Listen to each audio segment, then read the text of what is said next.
नमस्कार, मी स्नेहल। आषाढ महिन्यामध्ये आपण वेगवेगळ्या रेसिपीज बनवत असतो, तळण्याचे पदार्थ बनवत असतो। आता या शंकरपाळ्या आपण विदाऊट सोड्याच्या बनवल्या आहेत। यामध्ये सोड्याचा बिलकुल आपण वापर केलेला नाही। आता इथे आपण 1.5 वाटी साखर घेतलेली आहे, 1.5 वाटी पाणी घेतलेलं आहे। साखर आणि पाणी सेम प्रमाणात घ्यायचं, म्हणजे आपल्या ज्या शंकरपाळ्या आहेत त्या गोडही जास्त होत नाही आणि पुचटही होत नाही। आता यामध्ये अर्धी वाटी भरेल एवढं आपण तूप टाकलेलं आहे। आता हे तूप टाकून आपण इथे थोडंसं गॅस चालू करणार आहे। गॅस चालू करून थोडंसं हलवत राहायचं, म्हणजे त्यामध्ये तूपही मेल्ट होईल आणि जी साखर आहे ती सुद्धा मेल्ट होईल। हे आपल्याला उकळवायचं नाही, नुसतं कोमट करून घ्यायचं, म्हणजे जी साखर आणि तूप पटकन मेल्ट होतं। आता आपण इथे मैदा घेतलेला आहे आणि त्या मैद्यामध्ये मी व्हॅनिला इसेन्स टाकलेला आहे। व्हॅनिला इसेन्स ऐवजी तुम्ही वेलची पावडर वापरू शकता। आता हे आपलं चांगलं मेल्ट झालेलं आहे आणि ते आपण आता पिठावरती टाकून या पिठाचा एक चांगला गोळा तयार करून घ्यायचा आहे। आपल्याला हाताने चांगलं मळून मळून घ्यायचं।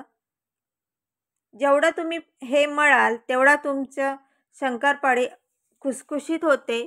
आणि यामध्ये आपण सोडा बिलकुलही वापरत नाही, तरी सुद्धा आपली जी शंकरपाळी आहे ती अगदी खुसखुशीत झालेली आहे। यामध्ये मी बेकिंग पावडर सुद्धा वापरली नाही, तरी पण आपली जी शंकरपाळी आहे ती अगदी खुसखुशीत झालेली आहे।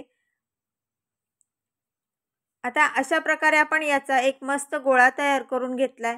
फक्त हा गोळा आहे तो घट्टसर मळायचा, म्हणजे बोटाने दाबून बघायचा, गोळा घट्ट झाला पाहिजे। आणि या पाण्यामध्ये जेवढा भिजेल तेवढाच मैदा आपण इथे घ्यायचा, म्हणजे आपलं प्रमाण जे आहे परफेक्ट तयार होतं। आता हा गोळा आहे हा आपण 1 तासासाठी याला झाकून ठेवायचा, म्हणजे तो चांगला भिजला जातो। मैदा जो आहे तो चांगला भिजला जातो आणि फुगला जातो आणि त्यामुळे त्या ज्या आपण शंकरपाळ्या बनवू त्या अगदी खुसखुशीत तयार होतात। तर हे आपण 1 तासानंतर याच्या शंकरपाळ्या करू।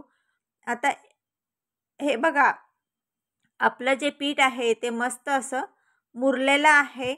आता याच्या आपण शंकरपाळ्या तुम्हाला जशा हव्यात, किती लहान मोठ्या अशा तुम्ही लाटू शकता।